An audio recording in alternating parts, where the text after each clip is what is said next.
2024కు prediction ఏంటి? ప్రశాంత్ కిషోర్ ఏమంటున్నాడు? సహజంగా ఈ రెండు ఆసక్తికరమైన ప్రశ్నలు. దేశంలో ఎవరు అధికారంలోకి రాబోతున్నారు? ప్రశాంత్ కిషోర్ ఎంత మెజారిటీ, ఏ పార్టీకి ఎంత వస్తుందని అంటున్నారు?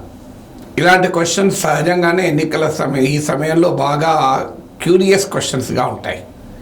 దీనికి ఎన్డీటీవీకి ఇచ్చిన ఇంటర్వ్యూలో ప్రశాంత్ కిషోరే సమాధానం చెప్పాడు. ప్రశాంత్ కిషోర్ ప్రిడిక్షన్ ప్రకారం, ఇది నా ప్రిడిక్షన్ కాదు, నేను దాన్ని సమర్థించడము లేదు, తిరస్కరించడము లేదు. మీ సమాచారం కొరకు ప్రశాంత్ కిషోర్ ఏమంటున్నాడు, ఆయన ప్రాతిపదిక ఏంటి, ఆయన బేస్ ఏంటి అని. యోగేంద్ర యాదవ్ లాంటి వాళ్ళు బీజేపీకి లాస్ట్ టైం కన్నా తక్కువ వస్తాయి. లాస్ట్ టైం ఓవర్ 300 వచ్చాయి, అంతకన్నా తగ్గుతాయి. ఈవెన్ 220, 250 మధ్యలో రావచ్చన్న ప్రిడిక్షన్స్ కూడా వస్తున్నాయి. 272 మార్క్ కన్నా కూడా తక్కువ వచ్చిన ఆశ్చర్యం లేదని యోగేంద్ర యాదవ్ లాంటి వాళ్ళు చెప్తున్నారు. బట్ ఖచ్చితంగా 2019 కన్నా, ఈవెన్ 2014 కన్నా కూడా తక్కువ వస్తున్నాయని యోగేంద్ర యాదవ్ లాంటి వాళ్ళు ప్రిడిక్ట్ చేస్తున్నారు. ప్రశాంత్ కిషోర్ మాత్రం ఎందుకు అంగీకరించడం లేదు. ప్రశాంత్ కిషోర్ లేటెస్ట్ ప్రిడిక్షన్ ఏంటంటే, బీజేపీకి 2019లో వచ్చిన సీట్లైనా వస్తాయి, ఇంకా కాస్త స్వల్పంగా పెరగవచ్చు అని. ఒకవేళ పెరిగినా పెరగకపోయినా లాస్ట్ టైం వచ్చిన సీట్లు వస్తాయి, పెరగవచ్చు కొంత అని. దీనికి ఆయన ఒక స్టాటిస్టికల్ లాజిక్ చెప్తున్నాడు, ఒక పొలిటికల్ లాజిక్ చెప్తున్నాడు. స్టాటిస్టికల్ లాజిక్ ఏంటి అంటే, నార్త్ అండ్ వెస్టర్న్ ఇండియాలో 325 సీట్స్ ఉన్నాయి, సౌత్ అండ్ ఈస్టర్న్ ఇండియాలో అప్రాక్సిమేట్గా 225 సీట్స్ ఉన్నాయి. టోటల్గా 543 అప్రాక్సిమేట్గా చెప్తున్నాను. సో ఈ నార్త్ అండ్ వెస్ట్ ఇండియాలో బీజేపీకి భారీగా ఓటింగు, సీట్లు వచ్చాయి 2019లో. సో నార్త్ అండ్ వెస్ట్లో బీజేపీ బలంగా ఉంది. ఈస్ట్ అండ్ సౌత్లో లాస్ట్ టైం బీజేపీకి చాలా తక్కువ, 50 సీట్లు కూడా రాలేదు. సో ఈసారి ఏం జరుగుతుంది? ఒకవేళ బీజేపీకి నార్త్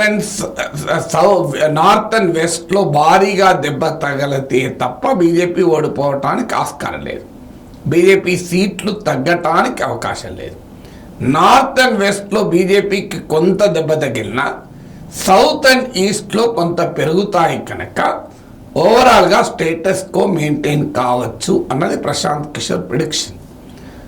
నేను కూడా గతంలో చెప్పాను, నార్త్ అండ్ వెస్ట్లో భారీగా ఓటింగ్ బీజేపీకి వచ్చాయి. సో 54-55% ఓటింగ్ ఇచ్చింది 2019లో. చాలా మ్యాక్సిమం సీట్లు బీజేపీ గెలుచుకుంది. అందువల్ల అక్కడ ఒక 5% ఎరోజన్ అయినా కూడా స్టిల్ 50% బీజేపీకి ఉంటాయి. అందువల్ల అక్కడ సీట్లు భారీగా తగ్గే అవకాశం లేదు. అయితే యోగేంద్ర యాదవ్ లాంటి వాళ్ళు యూపీలో 15 తగ్గుతాయి, బీహార్లో 15 తగ్గుతాయి, రాజస్థాన్, గుజరాత్, ఛత్తీస్గఢ్లో 10 తగ్గుతాయి, ఇలా ఆయన లెక్కలేస్తున్నారు. బట్ డెఫినెట్గా భారీగా తగ్గే ప్రమాదం అయితే లేదు.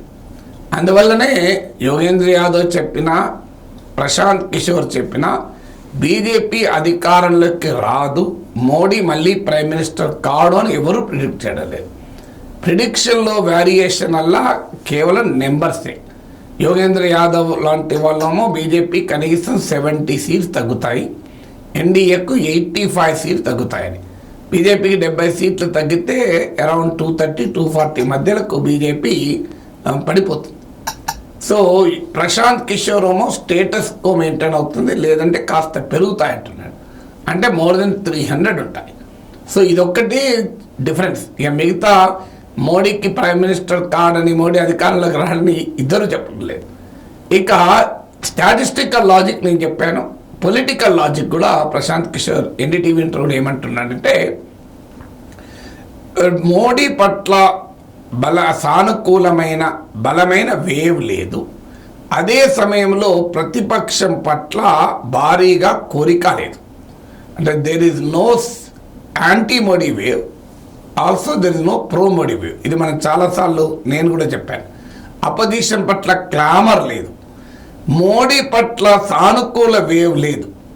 సానుకూల వేవ్ లేక అసంతృప్తి ఉండి కాస్త డిసప్పాయింట్మెంట్, డిస్కంటెంట్ ఉంటే వెంటనే సీట్లు తగ్గవు. ప్రశాంత్ కిషోర్ వాదన ఏంటంటే ప్రత్యర్థి పైన కోరిక ఉండాలి. అంటే ఇండియా కూటమి అధికారంలోకి వస్తే మా జీవితాలు మారుతాయి అన్న భావన ఉంటే అప్పుడు మోడీ ఓడిపోతాడు. లేదు, మోడీ పట్ల తీవ్రమైన వ్యతిరేకత ఉంది, ఎవరు గెలిచినా మంచిదే, మోడీ మాత్రం రావద్దు అన్నప్పుడు కూడా మోడీ ఓడిపోతాడు. సో మోడీ ఓడిపోవడానికి 2 కండిషన్స్ ఫుల్ఫిల్ కావాలి. మోడీ పట్ల తీవ్రమైన కోపంతో ఎవరైనా రానియండి, ఆల్టర్నేట్తో సంబంధం లేదంటూ ప్రజలు మోడీకి వ్యతిరేకంగా, బీజేపీ వ్యతిరేకంగా ఓటేయాలి. కాదు, ప్రతిపక్షం పైన భారీగా కోరిక ఉండాలి, అంటే వీరు వస్తే మా జీవితాలు మారుతాయని, అప్పుడు కూడా అధికార పార్టీ ఓడిస్తారు.